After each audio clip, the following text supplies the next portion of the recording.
Hola, buenas noches. Bueno, es un gusto para la Asociación Argentina de Psicología Jurídica y Forense recibir esta noche al licenciado Oscar Melillo, quien es psicólogo, especialista en técnicas de evaluación psicológica, es docente universitario y un miembro activo dentro de del colectivo profesional de psicólogos en la temática que nos ocupa en esta ocasión.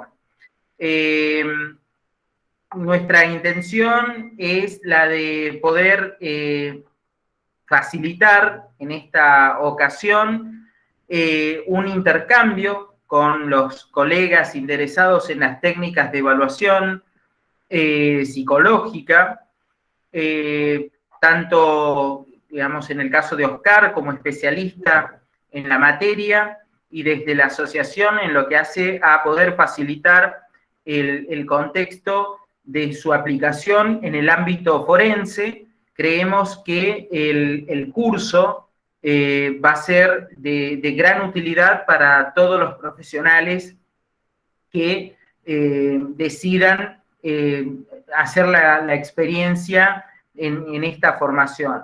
Así que, Oscar, te damos una muy cordial bienvenida y, bueno, todo tuyo esta presentación. Bueno, muchísimas gracias de hecho, por la invitación, Gabriel, y espero que podamos llevar un buen encuentro con todos, ¿sí? Y agradecerte nuevamente la invitación. Nada, bueno, ya en cuanto a presentación, ya saben, ya Gabriel, estamos más que suficiente, ¿sí? Me gustaría un poco conocer a quién está, digamos, somos poquitos, así que podrían presentarse brevemente y para tener idea de por dónde Sí, están. sí, les solicitamos por ahí que haciendo. activen los micrófonos para presentarse.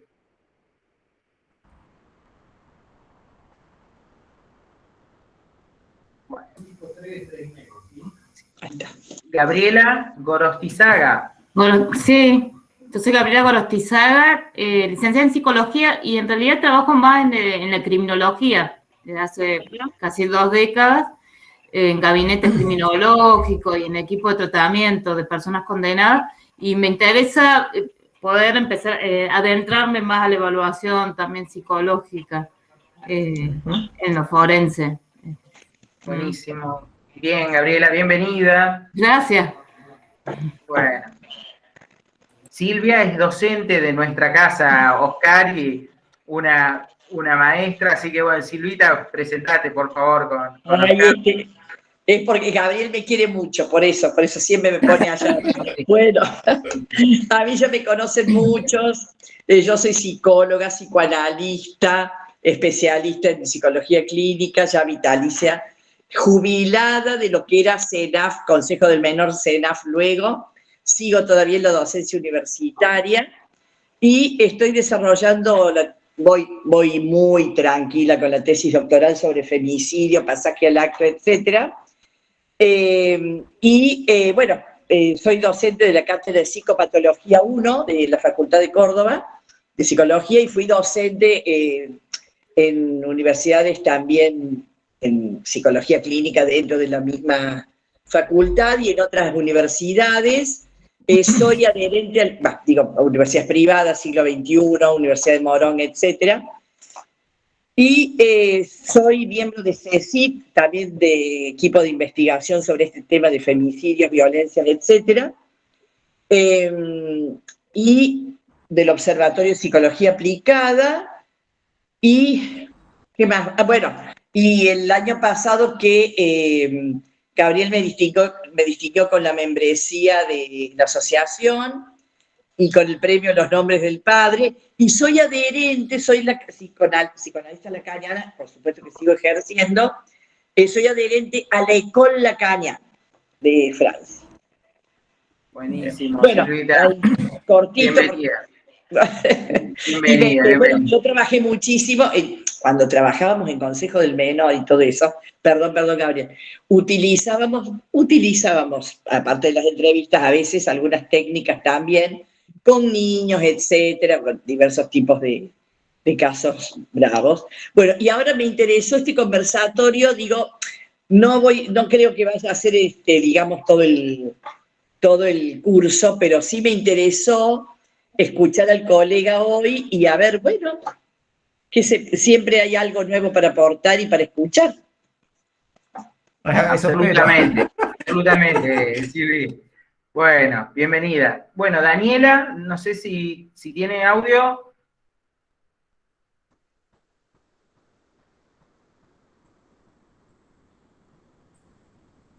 Está medio intermitente. Ahí. Bueno, y si no, Daniela, escribinos en el chat y después se lo transmitimos al profesor. Bueno, ¿ustedes están pudiendo ver la pantalla? Bien. Bueno, Oscar, te damos la palabra, así podemos iniciar y nos ajustamos al tiempo que también te estamos sacando. Bien, dale, no hay problema. En realidad a mí un conversatorio me gusta que en realidad sea fluido y que haya una vuelta, entonces soy bastante preguntón, ¿sí? Entonces, si querés podés leer la otra diapositiva, ¿sí? Que siempre lo que me interesa charlar con los colegas es cómo pensamos lo que hacemos.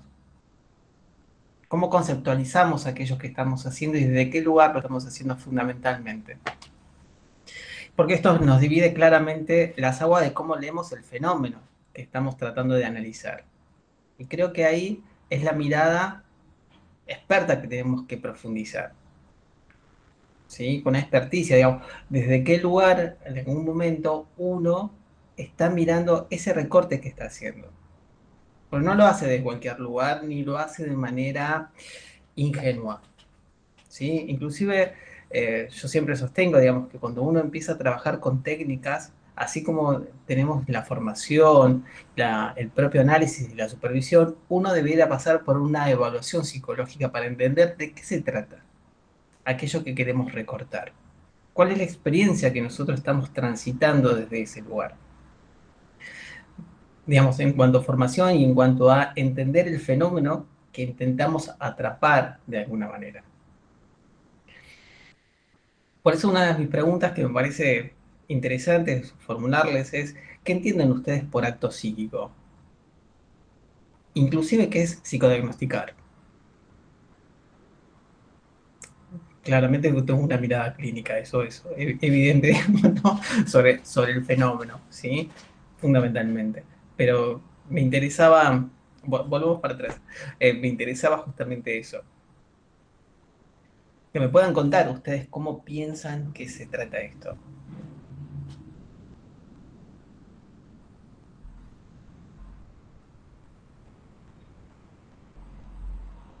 Bueno, permiso. Bueno, viste, Oscar, que la palabra acto, y Gabriel también, tiene un amplio espectro. Si lo tomamos desde Lacan, tiene muchísimas acepciones, incluso desde pasaje al acto hasta actinaut, hasta lo que el acto clínico, el acto psíquico, el acto del sujeto, etc.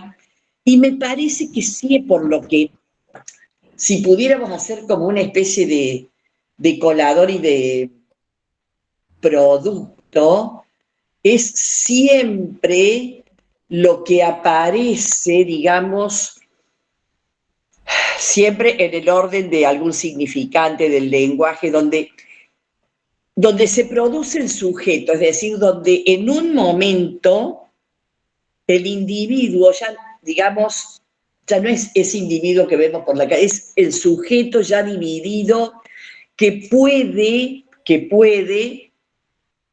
cernir, puede comprender entre comillas, porque eso no es necesario, pero puede, o quizás decir algo, aunque sea en un lapsus, decir algo de lo que lo habita, digamos, ¿no? Es decir, a lo mejor un lapsus en el proceso del diagnóstico, un dibujo o un relato con algo confuso, donde entonces el diagnosticador pueda interrogar algo.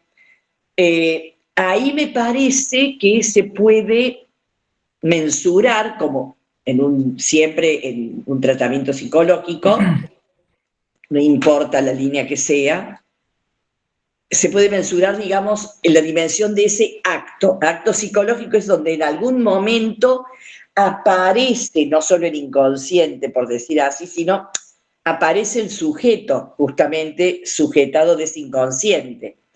Es decir, algo que lo habita, de lo cual él a veces se puede llegar hasta sorprender. ¿Qué estoy diciendo? ¿Y qué es esto? Y no sé. Quizás en el proceso diagnóstico también eso aparece. Me parece algo así como donde aparece el sujeto, donde hay una mostración de algo. Algo de eso hay, estamos de acuerdo, ¿sí? Algo de eso hay, pero es interesante pensarlo en un contexto de evaluación. Claro. ¿A qué sujeto está refiriendo? ¿El sujeto del inconsciente? ¿Desde qué teoría o marco yo me estoy posicionando sobre eso? ¿Es lo mismo el sujeto del inconsciente? ¿Es lo mismo el sujeto del yo, digamos, de la escuela psicoanalítica del yo? ¿Es lo mismo el yo para la escuela inglesa? Digamos, esto es, digamos, ¿cómo recorto ese acto psíquico? ¿Desde qué lugar lo estoy pensando? Digamos, esta tiene que ver con concepciones donde yo... ¿Desde dónde se escucha? Para el kiosquero no tiene valor. Para el diagnosticador, quizás sí. Bien, entonces, desde el acto psíquico, ¿qué será en un contexto de evaluación psicológica? Porque ahí me parece que es donde tenemos que buscar como determinado eje. Porque una cosa, me parece bien lo que vos planteás acerca de lo que sucede en un tratamiento donde son determinada cantidad de sesiones largas, es un proceso distinto. En cambio, en una evaluación tenemos muy poco tiempo, muy acotado y desde un lugar totalmente diferente. Entonces, ¿cuál es el fenómeno que estoy recortando? ¿Y qué entiendo que es? ¿Sí? Un acto psíquico y a su vez psicodiagnosticar o diagnosticar si quieren.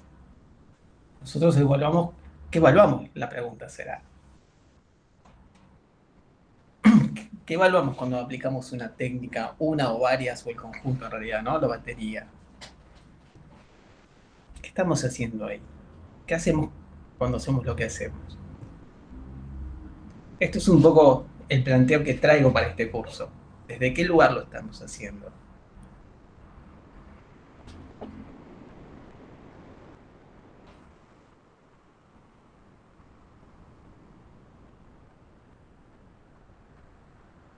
Gabriela, no sé si qué piensa, o Daniela, si quieren aportar.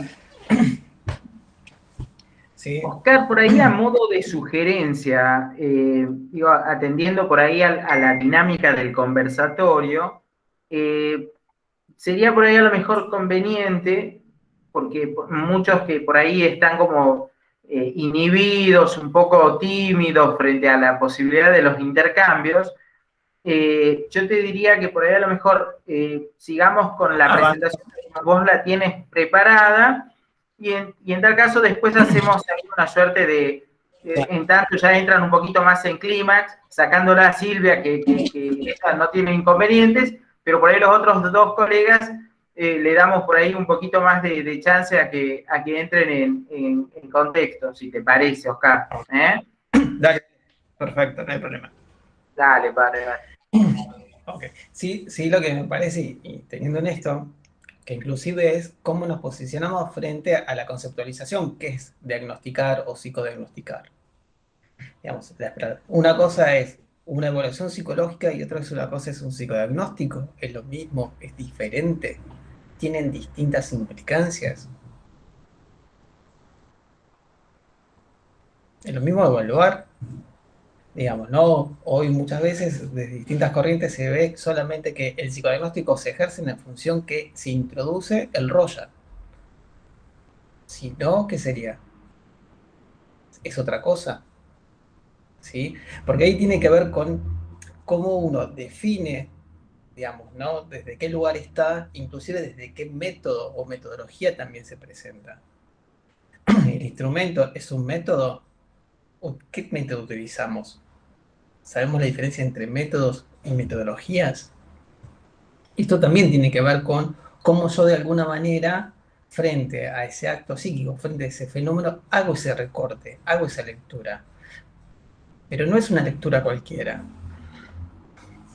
Yo lo que de alguna manera trato de que podamos tensionar, ¿sí?, estos conceptos para poder pensar que justamente hacer un psicodiagnóstico tiene que ver con una práctica situada, encuadrada, ¿sí?, con un encuadre particular, pero que se da en un proceso de un encuentro entre dos, donde lo que va a aparecer justamente tiene que ver con con los aspectos transferenciales, contratransferenciales, y a su vez la relación que sucede en cada encuentro con esa persona. Ese encuentro de a dos que va a ser único y que se va a jugar en cada encuentro de una manera diferente. Más predispuesto, menos predispuesto, pero que sucede ahí.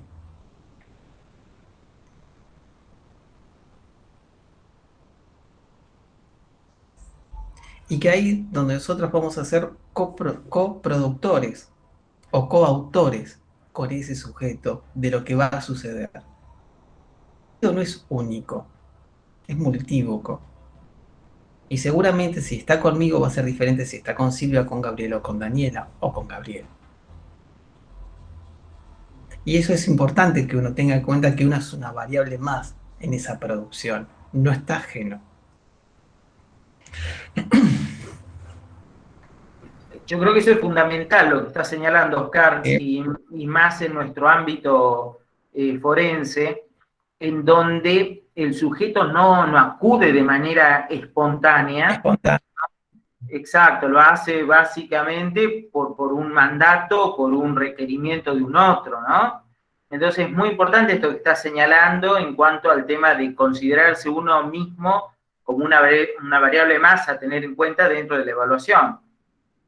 Tal cual. Inclusive que va desde de dónde parte la demanda, aunque no haya demanda, ¿sí? Pero inclusive es cómo nosotros decimos las mismas preguntas a los distintos actores, o los distintos coautores, digamos, ¿no? ¿Sí? Manteniendo esta línea. Porque si yo digo con uno de una manera y con otro de otra manera, y cambio las consignas y no respeto lo que tengo que respetar, es muy difícil que uno se convierta en una variable constante para ver cómo el otro modifica y amplía el campo y hace despliegue de ese campo. Digamos, cómo uno tiene que respetar determinadas normas o reglas del juego para que poder ver las diferencias, ¿no? Esto es un ejemplo y quizás me tiene que salvar la diferencia, ¿no? Charcot, cuando Freud lo va a visitar a Francia, una de las formas que da cuenta que la histeria tiene una regularidad, porque él se presenta todos los días a la misma hora a hacer la recorrida y vas viendo las distintas manifestaciones que se va presentando. Pero él es la constante de esa presentación. Digo, esto me parece que uno también debe mantener ciertos parámetros o encuadres para ver qué es lo que se presenta como diferente. Digamos, la importancia de encontrarnos nosotros también somos una variable más. Y a veces tienen que ver con el tipo de personalidad de cada terapeuta o cada psicodiagnosticador o cada profesional, que es un elemento más y que uno lo tiene que tener en claro. Y eso me parece que es fundamental a la hora de poder ver, porque ahí muchas veces caemos en que cuando alguien hace una producción determinada, me impactó, me gustó, me generó tal cosa, pero queda como embellecido por eso que le impactó a uno. Y eso habla más de uno que del sujeto que tenemos enfrente o de ese autor. Entonces es sumamente importante poder, digamos, muchas veces trabajar o corrernos de ese lugar, digamos, ¿no? Lo que a mí me genera para encontrar el sentido que le está otorgando a la persona.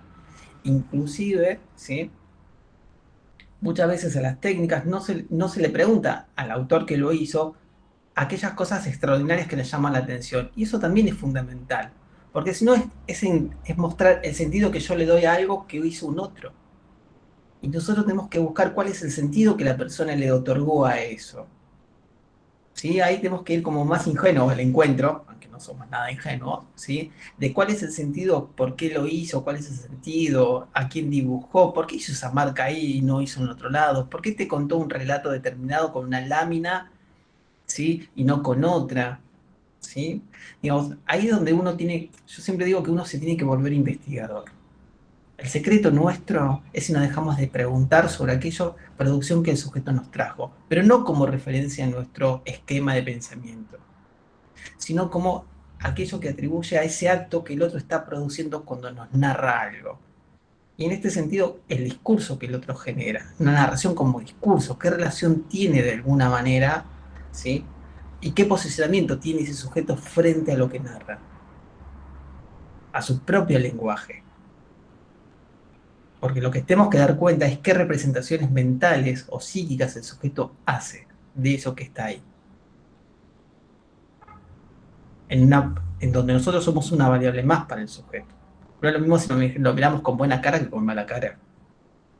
Si lo tratábamos de vos y de repente pasamos a usted en un momento. Digo, porque el otro también nos interpreta. Y además, volviendo a esto de la coproducción, nosotros pensamos que nosotros siempre le generamos un estímulo al otro, sea desde hablarme de vos hasta diga, dibuje tal cosa, dibuje una casa o arme una historia, donde el sujeto interpreta lo que nosotros le decimos o le mostramos y nosotros hacemos una interpretación de esa interpretación. Entonces, la pregunta, ¿qué interpretamos? ¿Sí? Ahí se nos genera como otro ruido, ¿sí? Que es importante considerar. Por eso es una coproducción, porque son una interpretación de otra interpretación, que le atribuye sentido, y cuál hay que construirlo. Y para eso tenemos justamente los métodos proyectivos. Y voy a ser un poco más benévolo. Y los psicométricos también, porque cuando los psicométricos lo hacemos hablar proyectivamente, claramente nos da muchísima información que corrobora o no determinadas hipótesis que nosotros vamos a irnos formulando en el proceso. A mí me gusta esta frase de Selener, cómo ella de alguna manera conceptualiza esta coproducción o esta interpretación que nosotros hacemos desde la caja transparente en oposición a la caja negra del asociacionismo, digamos, ¿no? Nosotros lo tenemos que ver de alguna manera, es cómo esta caja transparente se organiza y se estructura en relación a un sujeto, que nos va a hablar, porque lo vamos a inferir, ¿sí? Justamente el método debe permitir hipotetizar acerca del contenido y de la estructura, digamos, ver cómo es esa caja transparente. Porque la caja negra, si vamos del asociacionismo, en realidad entra un estímulo, sale el estímulo, pero lo que pasa en el medio no interesa. Y a nosotros, desde una lectura mucho más psicoanalítica, nos interesa cómo el sujeto organiza esa caja, cómo están armadas sus representaciones, qué relaciones establece entre su mundo interno, con todos sus objetos, y su relación con el mundo externo, y también cómo lo modifica. Porque eso también hay que pensarlo, digamos, ¿no? Porque pareciera que a veces depende desde qué posicionamientos teóricos las fantasías inconscientes son inamovibles. Pero si nos vamos, por ejemplo, a la escuela inglesa con Melanie Klein, Ferben y demás, la fantasía inconsciente también es modificada por la realidad. Entonces, ¿qué estamos evaluando cuando evaluamos? ¿Desde qué lugar estoy conceptualizando aquello que quiero dar cuenta? Esto es fundamental. Porque esto lo que nos va a hacer justamente es pensar en cómo funcionan los distintos instrumentos que estamos aplicando. Ustedes saben que el TRO, cuestionario desiderativo, la hora de juego, son lecturas totalmente kleinianas, pero es muy diferente, ¿sí? Muy diferente a lo que podemos hablar del TAT, desde la escuela de Murray, Psicología del Yo, o de lo que propone Eliana Schwartz, de la lectura del TAT de la escuela francesa, o sea, bien lacaniana. Digo, son todos posicionamientos donde uno tiene que conocer ese instrumento, ¿sí? Pero de alguna manera debería tener alguna teoría sobre el pensar. ¿Cómo conceptualizo el aparato psíquico? Porque lo que nos va a dar cuenta justamente cada una de estas técnicas es un cierto recorte, es una cierta mirada, es un cierto aspecto sobre eso que estoy administrando. Pero hay distintas teorías con distintos objetos que nuestra función es integrar. Y en la medida que conozcamos el instrumento, podemos accionar sobre una teoría del pensamiento o del pensar. Me gusta más hablarlo del pensar, ¿sí? Porque el pensamiento pareciera que fuera solamente cognitivo, digamos, ¿no? Y lo que intento es que pensemos de cómo determinados funcionamientos nos va a repercutir, digamos, en la forma en que el resultado que nos va a obtener. Y esto tendría que ser más dinámico, como ser el instrumento, pero para pensar en una integración de un funcionamiento, independientemente de cuál sea ese funcionamiento. Ahora, ¿cómo pienso ese funcionamiento? ¿Desde qué lugar lo estoy mirando? Lacan, Freud, Otto Kemper, Klein, ¿sí? Kohut, otros autores, Harman, digo, hay un montón, digamos, de conceptualizaciones de qué es un aparato psíquico. La cuestión es que nosotros tenemos métodos para poder pensar algunas cuestiones, ¿sí? Voy muy rápido, estoy como muy acelerado, vamos bien, ¿sí? Perfecto. Sí, Bien, pasamos a sí, las otras, Gabriel.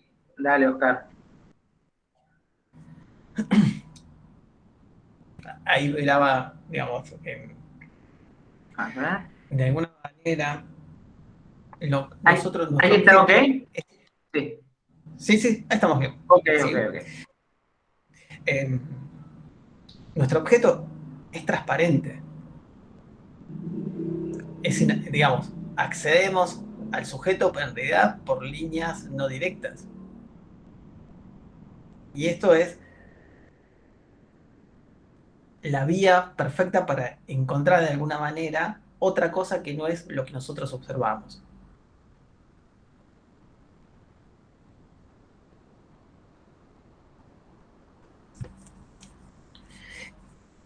Y tiene que ver nuevamente con la caja. ¿Cómo ordenamos esa caja? ¿Cómo la pensamos? Digamos, nosotros, digamos, si alguien viene el inconsciente, nos avisa porque hay que medicarlo. Aunque hay cada inconsciente que es otra cosa. Pero, ¿sí? Eso es otra historia. Pero nosotros hacemos inferencias. Por eso hacemos interpretación de una interpretación. Por nosotros le mostramos a través de algún medio algo a una persona y esa persona interpreta según lo que nosotros le estamos dando, pero a su vez nosotros hacemos sobre esa interpretación. Y a veces es interesante, es a qué plano, ¿no?, de la organización psíquica también accedemos. Si es un plano inconsciente de lo que está reprimido o en realidad accedemos al preconsciente, que es el verdadero taller donde se dan las significaciones. ¿Qué diagnosticamos? ¿De dónde nos paramos para ver eso? E inclusive muchas veces hay que ver qué espesor tenemos, ¿no?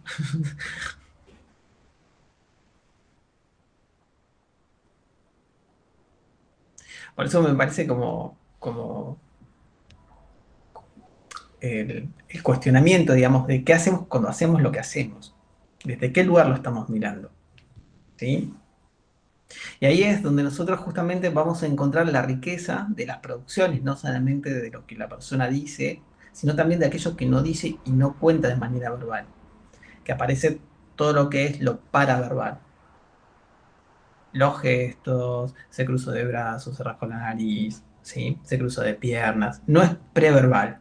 Lo preverbal es antes del lenguaje, cuando son chiquitos, pero cuando tenemos un adulto es lo paraverbal. Aquello que no se dice, digamos, con palabras, pero que nos está dando un sentido en eso que nos está diciendo.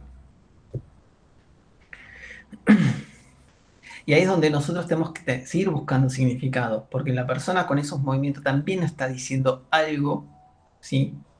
Porque ahí acentúa de alguna manera un sentido que lo tenemos que ir construyendo con el otro y estar atentos a eso que está sucediendo.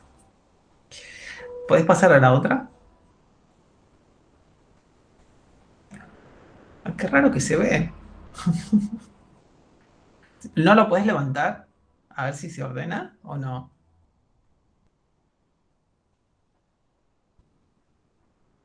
Si lo pones como diapositiva. ¿Sabéis? Para ponerlo como diapositiva, Oscar, tendría que tenerlo en el Drive. No lo tengo en el Ah, Drive entonces por ahí se amplía y ustedes no lo van a poder ver, pero podemos probar y me dicen, a ver, vemos. Se ve perfecto, ¿eh? Se ve perfecto. Sí.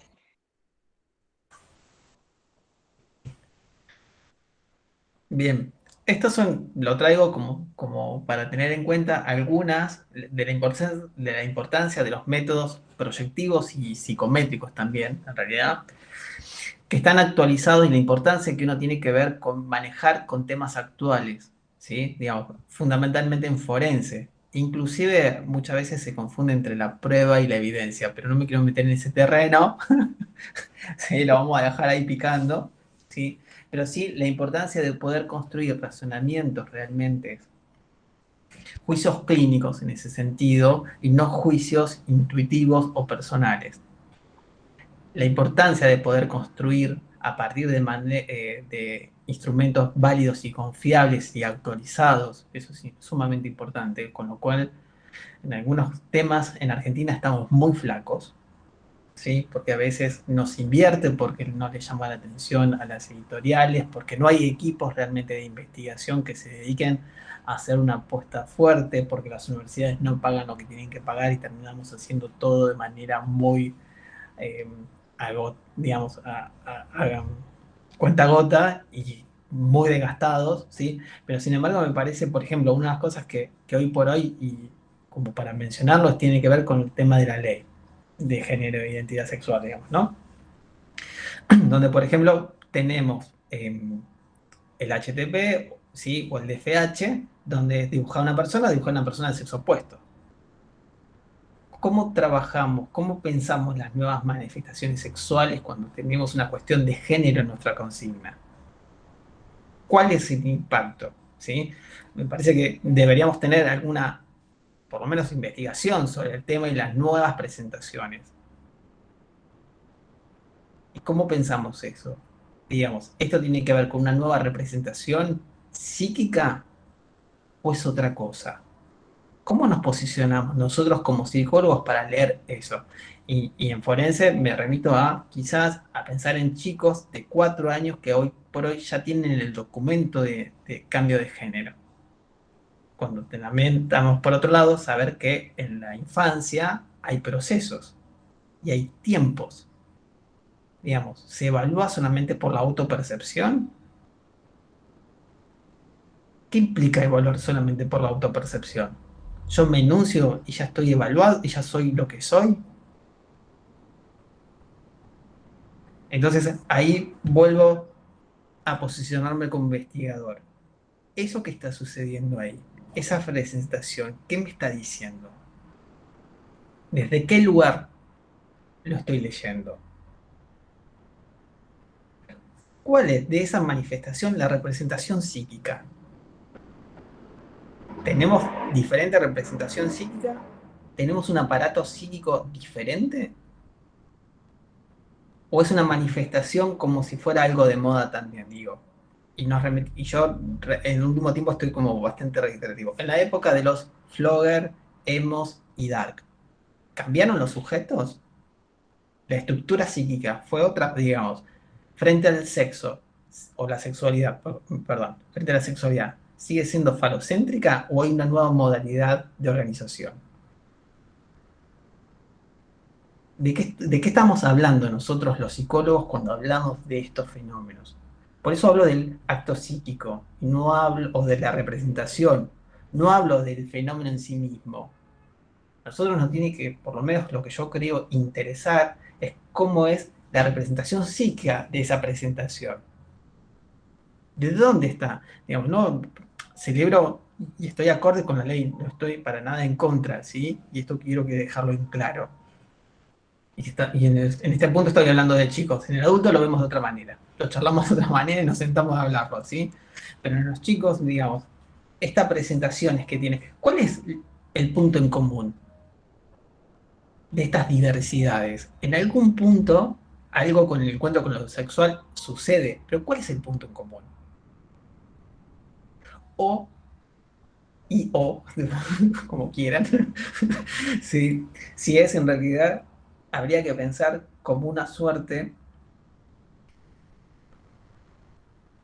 de, de presentación, esto quiero ser cuidadoso, ¿sí?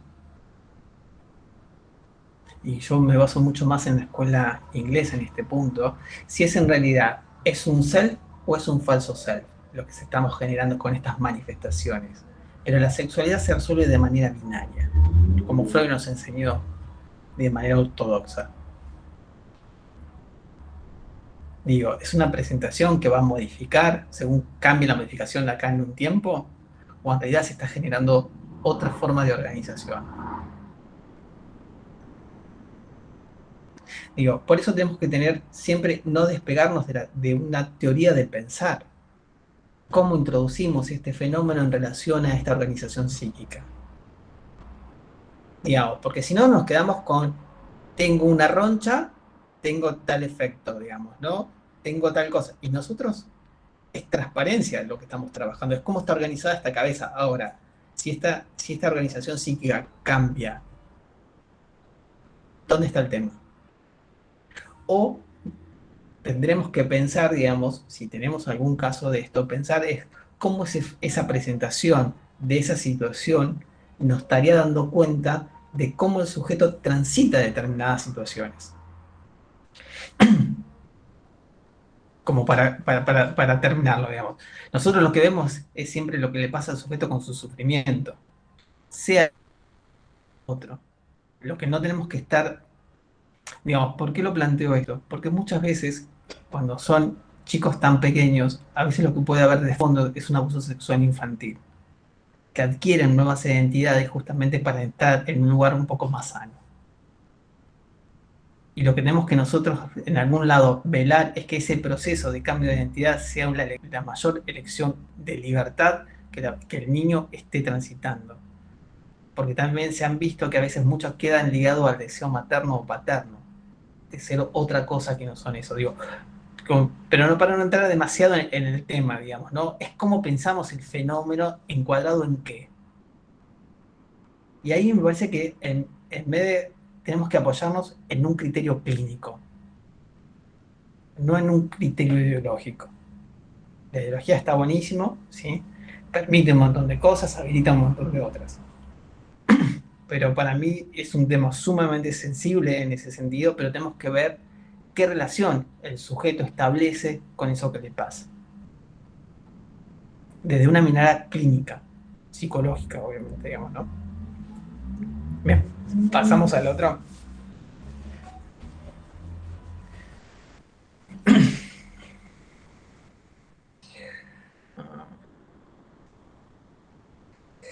Bien, inclusive, ¿cuáles son los criterios que tenemos para, justamente desde la clínica, ¿sí? Poder dar cuenta, ¿ya estamos en este? Bien, ¿sí? De cómo entender las diferencias, cómo hacer diferenciación, digamos, los criterios de diferenciación clínica. ¿Cuáles son los criterios que uno utiliza para dar cuenta, ¿no? Si es una neurosis, es un border o es una psicosis, ¿no? Inclusive desde qué lugar estoy diciendo, si es un perverso, ¿cómo sería desde la escuela inglesa? Porque el border no siempre coincide con el perverso lacaniano.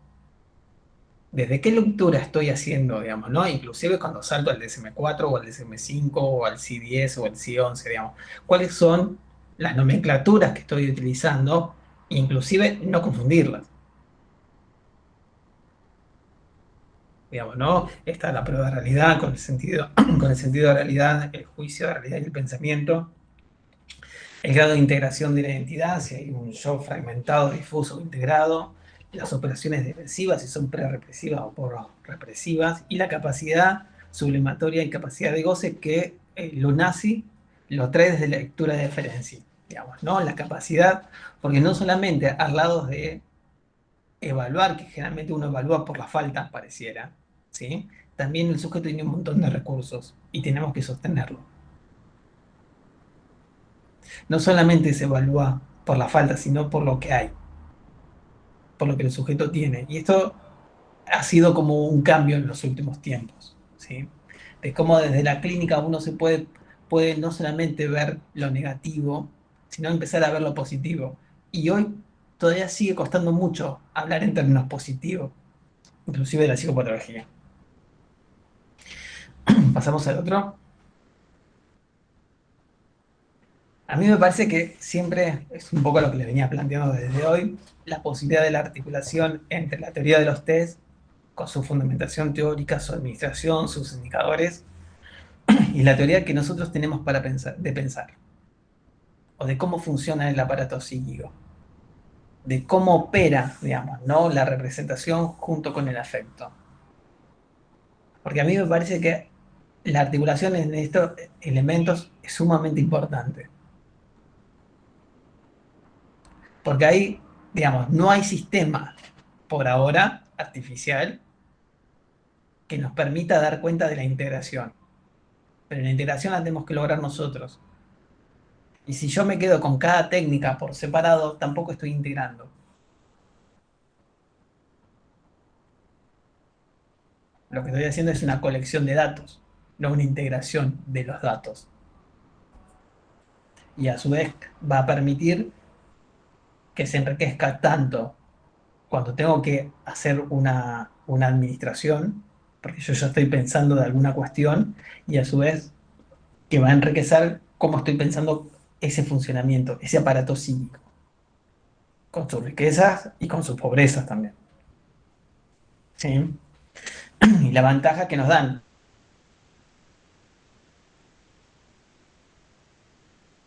No importa si hacemos un relato o hacemos un dibujo o jugamos, ¿sí? Algo de eso, de un discurso, estamos atravesados por distintos y múltiples discursos. Tanto nosotros como psicólogos, como la persona que viene a ser realizado eso. Que tenemos que buscar los sentidos y construirlos, que nos permite justamente dar el diagnóstico y el pronóstico, que nos habla de los aspectos cognitivos y también de la patología de las personas.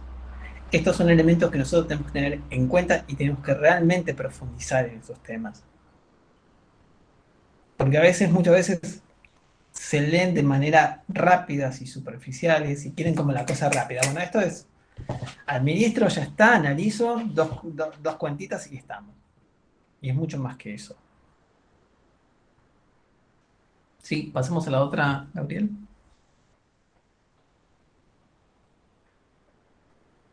A mí me parece que dos grandes pilares que nosotros tenemos que tener y formarnos realmente tiene que ver con la epistemología y la metodología.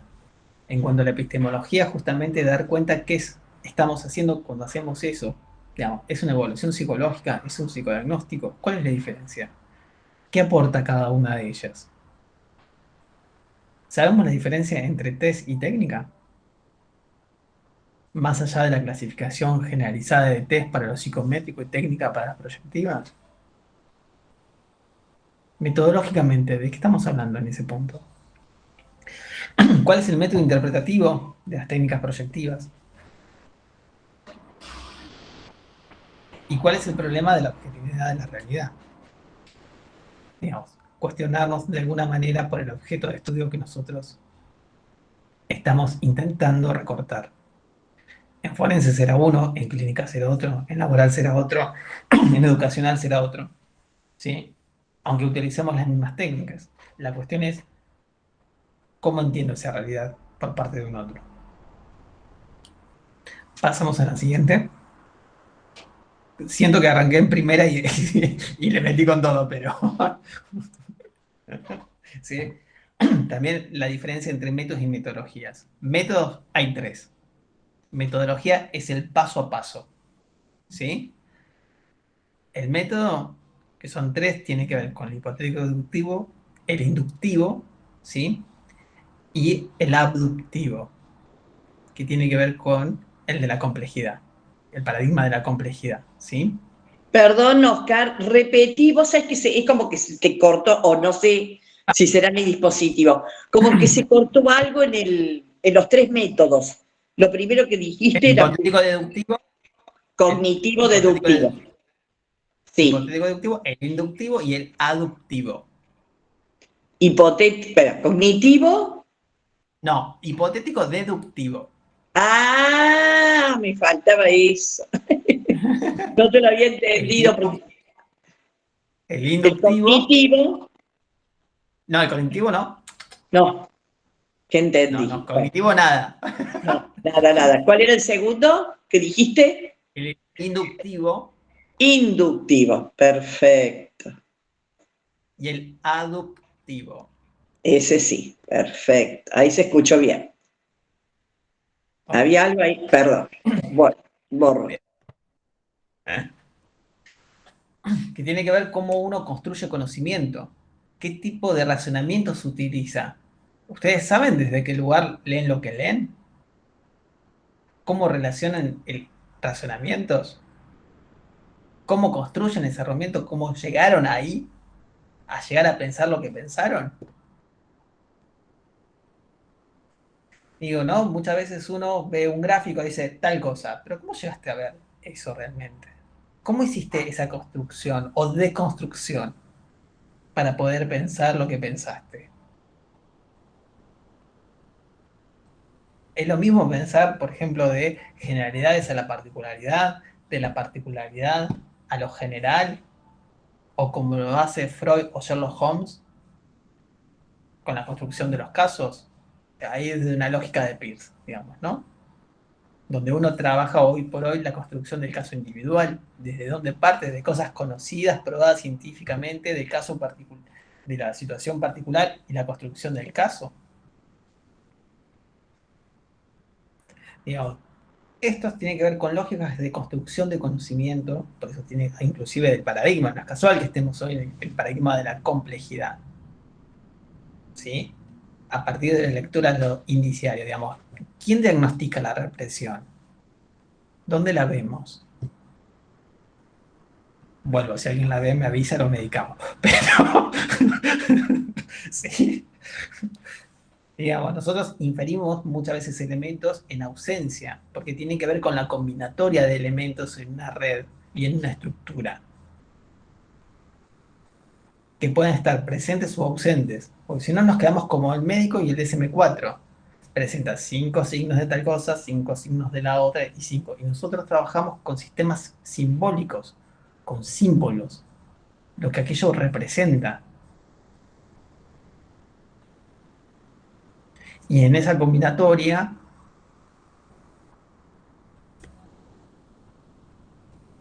es lo que daremos cuenta o no de determinado funcionamiento.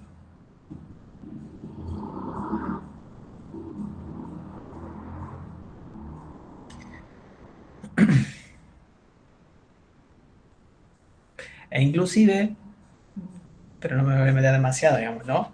¿Cómo entendemos inclusive en cuanto a metodología, qué lugar ocupan las técnicas en relación a la ciencia? En el proceso, porque nosotros somos realmente investigadores, más cuando trabajamos con técnicas, y tenemos que valorar ese lugar. Tenemos que hacernos preguntas qué queremos hallar, porque las preguntas, las cosas que no aparecen las tenemos que ir a buscar. Quizás en terapia las esperemos hasta que surjan, pero en esto que tenemos pocos encuentros, lo que no aparece espontáneamente, lo tenemos que ir a buscar. La cuestión es cómo, de qué manera, desde qué lugar, teorizando sobre qué. ¿Sí? ¿Pasamos a la otra? Sí, profe. Si voy muy rápido o necesitan hacer una pregunta, interrumpen, no hay nada. Ya estamos casi terminando, estoy haciendo como la versión rápida, la otra más. Dale. ¿Cuáles son los aportes? Desde el ámbito clínico, creo que hoy por hoy hay un amplio desarrollo y actualizaciones de técnicas. Si bien en Argentina nos quedamos cortos, en el mundo hay una proliferación de técnicas y un mérito no solamente en los aportes que ha hecho al diagnóstico clínico, sino también al accionar terapéutico, ¿no? Tratando de que cada paciente tenga el tratamiento que necesita, no de una manera generalizada como la medicación para todos es exactamente igual, sino la que la persona necesita, ¿sí? Reconocido, o sea, tipo de tratamiento y por dónde le pasa lo que le pasa. El tipo de reconocimientos de recursos disponibles, que es otro factor que se ha enfatizado, no tanto por el déficit, sino por lo que tiene inclusive. La importancia de ver si un paciente, cuál es la evolución y la adherencia al tratamiento, ¿sí? Inclusive poder evaluarlo antes, pre y post tratamiento para ver la eficacia del tratamiento. lo que las técnicas nos permiten de alguna manera, digamos, justamente es poder profundizar en aquello que en lo que a veces el ojo clínico no ve. Y eso es importante, porque a veces no alcanza con una entrevista diagnóstica. Hay un montón de cosas que hoy hay una economía, digamos, que está reducida al hablar, que hay presentaciones que uno, si no profundiza, no las observa. Y uno tiene que ser cuidadoso con esas cosas. Lo digo en el buen sentido, digamos, ¿no? Que muchas veces uno cree que está escuchando algo cuando en realidad está sucediendo otra cosa en otro plano. Una cosa es cómo se presentan las cuestiones adaptativas incluso, y la otra es la evidencia interna que tiene de eso. Hoy mucha gente, una de las cosas que yo vengo observando es que tiene mucha inhabilidad social. Pero se muestra de una manera, pero la vivencia interna de eso es terriblemente padecida. Y sin embargo no se ve. Queda como que no entiende lo que le pasa al otro. Y pensemos en el ámbito forense, en ese punto, digamos, ¿no? Y inclusive hay formas de, digamos, empezar a responder desde el ámbito clínico a distintas demandas o a nuevas demandas, que tiene que ver, por ejemplo, patologías con comorbilidad, diferenciación diagnóstica cada vez más eh, exigida, digamos, ¿no? Cada vez más necesitan saber qué pasa con este paciente porque las presentaciones son cada vez más floridas, hay presentaciones mucho más transclínicas, digamos, ¿no? Y demás. Y a su vez, a veces patologías duales, por ejemplo, adicciones con una psicosis. Habría que ver ahí el tema. ¿Sí? La droga tapona el desencadenamiento. ¿Qué relación ocupa la droga para esa persona? ¿Se la sacamos? ¿No se la sacamos? Esto también entra en el ámbito clínico. ¿O cuáles van a ser las estrategias para ver si se puede poner en palabra alguna cuestión que esté en relación a eso? Pasamos a la otra. A mí me parecía importante como señalar desde el ámbito forense, digamos, algunas cuestiones como la especificidad, así como estamos en la clínica y que es necesario que todos partamos de la clínica, la especificidad que tiene justamente el ámbito forense, ¿sí? Para realmente dar buenas conclusiones a partir de los hallazgos que hayan tenido, poder construir baterías específicas con conocimientos válidos y confiables, ¿no? Porque por los distintos tipos de respuestas que se tienen que dar, que tienen que ver con el diagnóstico diferencial, con la capacidad para estar en juicio, testar, adoptar, para ejercer el rol materno-paterno, determinación del nivel intelectual, fabulación, simulación, daño psico, inimputabilidad, entre otros. ¿Sí? Y que realmente es importante en la construcción que ustedes se basen en material, pero a partir de saber qué explora y cómo están pensando el fenómeno que están recortando. Me parece que siempre debiera haber esta articulación entre la teoría del test y la teoría del pensar que estoy manejando. Porque esa es la articulación para ustedes construir razonamientos válidos y confiables también. ¿Sí? Bien, la función que tiene cada uno del peritado es diferente al rol del psicólogo. ¿Qué relación a los hechos el psicólogo forense tiene? Digamos, no son ni secretarios ni son testigos de eso, ¿sí? Y la importancia de la formación en psicopatología y los aspectos involucrados en los roles, en los procesos judiciales que permitan estudiar desde una patología lo que va desde una...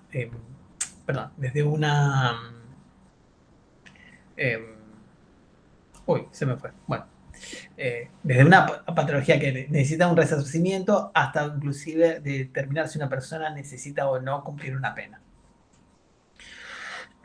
Y a su vez, el psicólogo forense debe manejar, como todos en realidad, ¿sí? Códigos de ética vigentes, ¿sí? Y con las incumbencias pautadas que están dentro de la ley del ejercicio profesional. Muchas veces se confunde, ¿sí? Las cuestiones de criterio desde el posicionamiento teórico con las incumbencias legales que nosotros tenemos frente a ese hecho. Justifican determinados accionables por el marco teórico y no porque están infringiendo la ley. Y uno esto tiene que saberlo. Porque cuando te van a denunciar, no te van a denunciar por el marco teórico que tenés, sino por tu incumbencia frente a la ley. Y esto la mayoría de los psicólogos desconocemos. Yo me estoy enterando de a poquito, pero digamos, por las leyes no me gustan, me parece pesado, pero realmente es sumamente importante que uno conozca, digamos, cuáles son las incumbencias legales que tiene frente a un otro. Y creo que ya estamos, sigamos con la otra. Y ya estaremos. Muchas gracias. Ahora me gustaría escucharlos. Muy buena presentación, Oscar. De verdad que muy, muy interesante, digamos, el marco clínico para pensar, digamos, la intervención en el ámbito forense.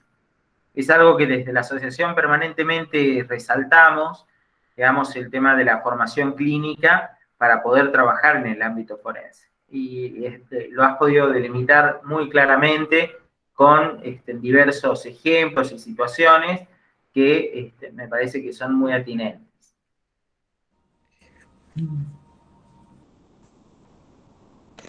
¿Puedo empezar a meter la cuchara? Dale, dale, te estoy esperando. Mira, fui anotando para no olvidarme. Oh, Dios. Muy, pero muy interesante, muy claro, Oscar, muy claro. Mira, yo había notado algunas cosas, ¿no? Y iba recordando. A ver.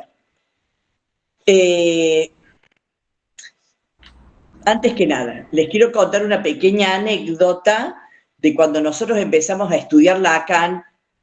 Perdón, Anita, perdón, Sí, te voy a no sé. comentar. Tenemos 5 minutos para la introducción porque son, digamos, como queda grabado, así que vos ahí en 5 minutos... No. Entonces voy a acentuar esto, nada más. Entonces volvemos a lo que decimos en psicoanálisis, por lo menos los psicoanalistas lacanianos decimos siempre eso.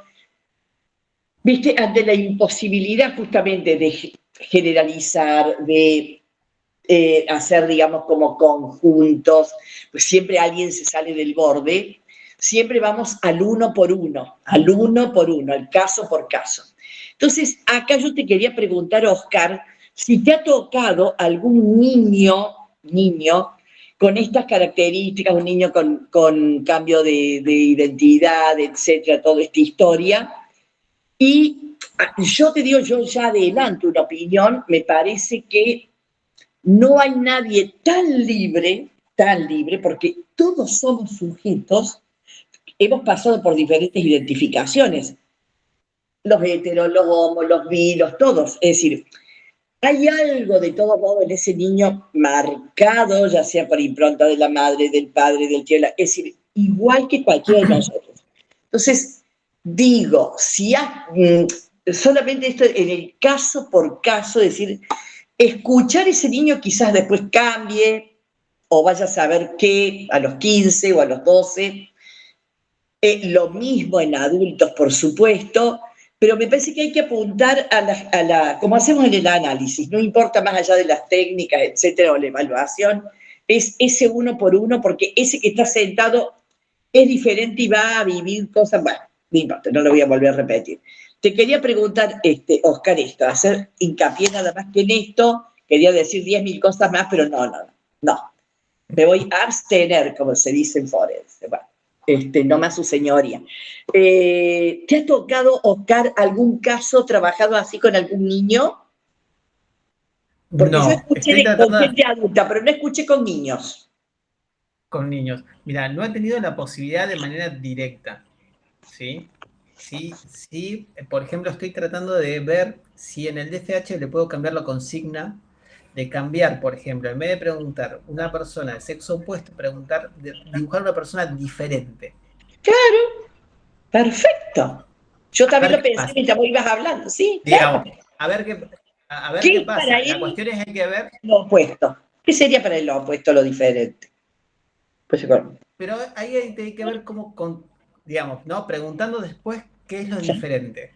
Claro. Digamos, cómo estamos conceptualizando los adultos y los niños. Claro, ¿sí? Claro.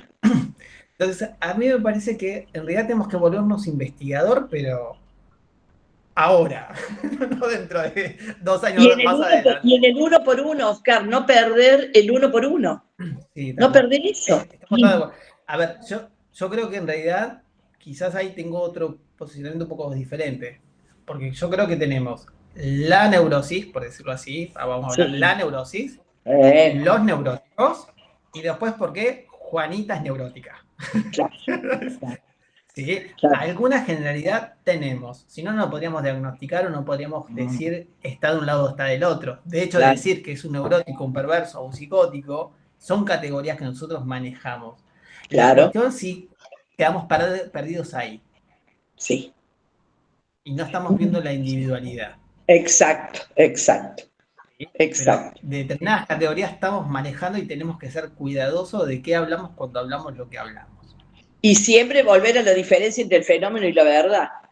El fenómeno es lo que pasó, por lo que te lo mandan, por lo que, porque está preso, porque no sabe. Y la verdad. Ay. Tal cual. Daniela, Hola, adelante, ¿se me Daniela. escucha?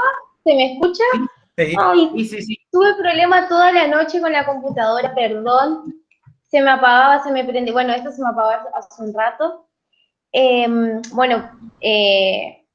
Me presento, soy licenciada en psicología. Actualmente me dedico más a la clínica, pero me gustaría formarme en psicología jurídica y forense. Es más, mi tesis fue por esa orientación, digamos.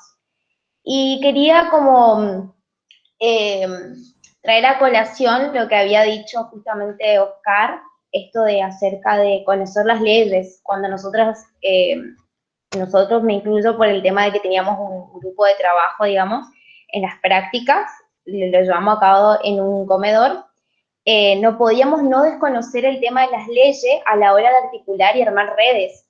Por ejemplo, si en el comedor venía un caso de una persona de violencia, yo no podía no conocer la ley de violencia, donde también pueda derivar a la persona, la ley también del niño, la 26061, cuestiones que son sumamente importantes que hacen también a la profesión. Y con respecto también a esto de dónde acentuar, de dónde escucha, de dónde uno escucha, digamos, me quedó resonando cuando hablaba Oscar esto del posicionamiento que uno tiene, en realidad no que uno tiene, sino cómo uno escucha cuando viene un paciente. Yo por ahí lo relaciono más a la clínica, no a lo jurídico, digamos, porque es así donde trabajo, digamos. Que yo creo que es una construcción del análisis personal, lo teórico y... ¿se me escucha? Sí. Análisis personal, teórico, hasta ahí llegué. Hola. Sí, te estamos escuchando, Hola. Daniela, te estamos Ay, escuchando. Ya no los veo. A ver. No te aflijas, pero sí te escuchamos. A ver, bueno. Y bueno, era eso y... Se fue. Terminó yéndose. Pero bueno, era claro también lo que planteó. Bueno, vamos a, Oscar, vamos a recordar entonces, porque como esto va a quedar grabado y se aloja en el canal de YouTube de la asociación, que el próximo viernes 8 de octubre vamos a estar dando inicio a el curso de técnicas de evaluación psicológicas, en donde vamos a trabajar estos aspectos que hoy presentaste brevemente, pero que nos dejan ahí, digamos, con la iniciativa y con la inquietud de poder profundizarlos, ¿no? Así que bueno, están todos invitados a poder participar de este curso de formación. Así que, Oscar, no sé si querés cerrar con algo. No, agradecerte nuevamente la invitación y a todos los que participaron, a Silvia y a las otras chicas. Y no, estamos pidiendo la brevedad. Sí, con seguridad, Oscar. Muchísimas gracias en nombre del área de formación. Muchas gracias, Silvita, como siempre, por estar acompañándonos. Yo sé que te cuesta, pero no, estamos muy, muy conformes, muy contentos de siempre estar acompañados con Silvia y ese interés que siempre encarna para todo. Así que, Oscar, muchas gracias y bueno, nos vemos el viernes 8. Ok, Buenas noches, nos vemos. muchas gracias. Gracias.